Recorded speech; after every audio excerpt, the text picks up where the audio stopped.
என்ன சிஸ்டர் வெளிய police jeep சத்தம் கேக்குது?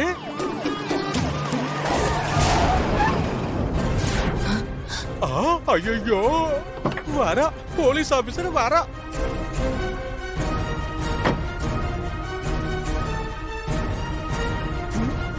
என்ன துர்கா இப்பதான் போன அதுக்குள்ள வந்துட்ட? தேவிமாக்கு ஸ்கூல் லீவு, உனக்கு ஸ்டேஷன் லீவா? அதெல்லாம் ஒண்ணும் இல்ல. என்ன சிஸ்டர் இது? இப்பதான் நம்ம நாக்ஸ் மாப்பிளைய கூட்டிட்டு போனா கழுகுக்கு மூக்குல வெறுத்த மாதிரி துர்கா அவதரிக்கிறா. என்ன சிஸ்டர் பண்றது? அதான் எனக்கு ஒண்ணும் புரியல. இவ விஷயம் தெரிஞ்சு வந்திருக்காளா இல்ல வேற எதுக்காவது வந்திருக்காளான்னு தெரியலையே. எல்லாம் கவர்மெண்ட் ஆபீஸ் மாதிரி போலீஸ் ஸ்டேஷனும் லீவ் விட்டா நிலைமை என்ன ஆகும் தெரியுமா? இப்பவே நிறைய குற்றவாளிங்க போலீஸுக்கும் கோர்ட்டுக்கும் டிமிக்கி கொடுத்துட்டு நல்லவங்க மாதிரி வேஷம் போட்டு ஏமாத்திட்டு இருக்காங்க. சிஸ்டர் உங்களை தான் சொல்றா அவ. நீ சொல்றது கரெக்ட் தான் துர்கா. அம்மா நீ ஏதாவது மறந்து வச்சிட்டியா? ஐயோ ஆமா ஆமா, நான் ஒரு முக்கியமான ஃபைல மறந்துட்டேன், அத போய் எடுத்துட்டு வந்துடுறேன். ஐயோ போச்சு சிஸ்டர், மாட்னீங்க.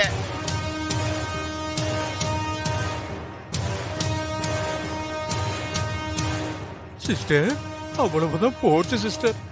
துர்கா பாடிக்கு போய் அங்க பயக்கத்துல இருக்கிற தேவிய பாத்துட்டான்னு வச்சுக்கங்க, நம்மளோட மொத்த பிளான சொதப்பலாயிடும். என்ன பண்றது சிஸ்டர்? இரு சும்மா புலம்பாத.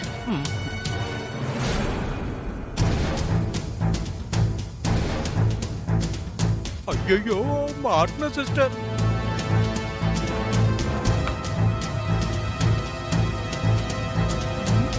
துர்கா இந்த ஃபைல பாரு.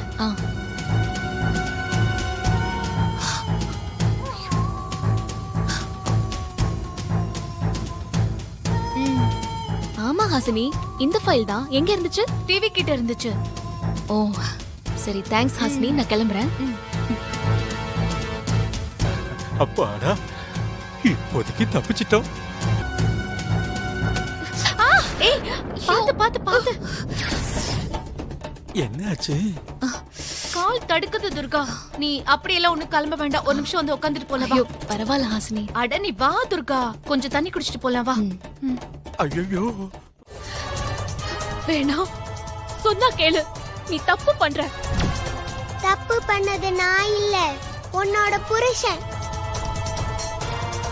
அவன் பண்ண தப்புக்கு தண்டனை கொடுக்கதான் நான் வந்திருக்கேன்.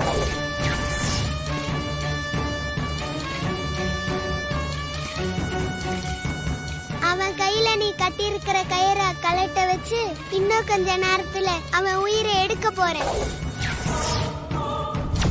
முடிஞ்சா நீ வந்து அவன் உயிரை காப்பாத்திக்கோ. வேணாம், அவரை விட்டுடு, ஒண்ணு பண்ணாத.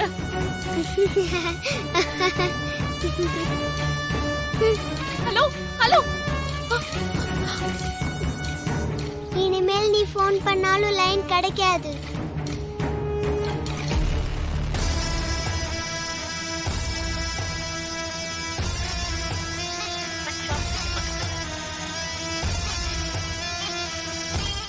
சிஸ்டர் கண்டுபிடிச்சிட்டா போல இருக்கு சிஸ்டர். அவ மாப்பிளைய பார்க்கதான் வேகமா போறா. கண்டிப்பா கண்டுபிடிச்சிருப்பா. ஐயோ அடுத்து என்ன பண்ண போறா? ஏன் இவ்வளவு அவசரமா போறா? ஒண்ணுமே தெரியலையே. சிஸ்டர் மாப்பிளை காலி ஆயிடுவானா? இன்னைக்கு உங்க கைக்கு வைரம் கிடைச்சிருமா? ஒரே டென்ஷனா இருக்கு சிஸ்டர்.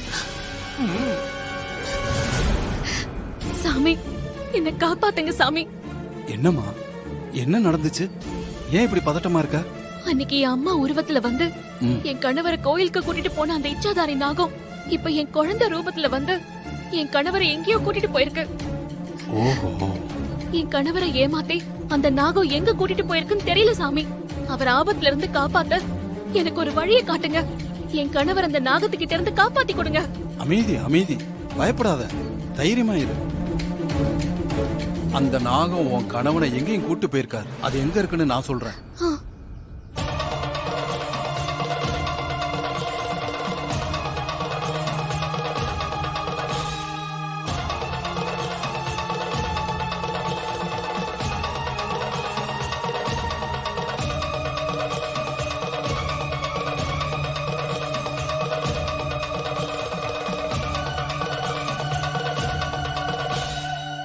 அந்த நாகம் என் கணவரை எங்க கூட்டிட்டு போயிருக்கு சாமி? என் கணவருக்கு எந்த ஆபத்தும் இல்லையே. நாகம் இருக்கிற இடம் எனக்கு புலப்படலம்மா. என்ன சாமி சொல்றீங்க? நான் உங்களை நம்பிதான் வந்திருக்கேன். என்ன கைவிட்டுறாதீங்க சாமி. என் கணவரை காப்பாத்துங்க. ஏதாவது வழி இருந்தா சொல்லுங்க சாமி. அந்த நாகத்தால என் கணவருக்கு ஏதாவது ஆபத்து ஏற்படுறதுக்குள்ள நான் அவரை காப்பாத்தணும். அந்த நாகம் இருக்கிற இடம் எனக்கு தெரியலம்மா. ஆனா அந்த நாகத்தை உன்னை தேடி வர வைக்க ஒரு வழி இருக்கு. அது என்ன வழின்னு சொல்லுங்க சாமி. அந்த நாகத்தை நான் திரும்ப வர வைக்கிறேன். இறந்து போன ஆண் நாகத்தோட உடல் அதோட புத்துக்குள்ள பத்திரமா இருக்கு. உன் கணவன் உயிரை பறிச்சுதான் அந்த உயிரற்ற நாகத்துக்கு உயிர் கொடுக்க போகுது அந்த பெண்ணாகும். அப்படி மட்டும் நடக்க கூடாது சாமி. எப்படியாவது தடுக்கணும். அதுக்கு ஒரு வழி சொல்லுங்க. நீ உடனே அந்த புத்து இருக்கிற இடத்துக்கு போ. அந்த புத்துக்குள்ள பாதுகாப்பா இருக்கிற ஆண் நாகத்தோட உடலுக்கு ஆபத்துன்னு தெரிஞ்சா அந்த நாகம் எங்க இருந்தாலும் உடனே அங்க ஓடி வந்துரும். நான் இப்ப போய் அங்க என்ன பண்ணணும் சாமி? சொல்லுங்க. என் கணவர் உயிரை காப்பாத்த நான் என்ன வேணாலும் செய்வேன். சொல்றேன், நல்லா கேட்டுக்க.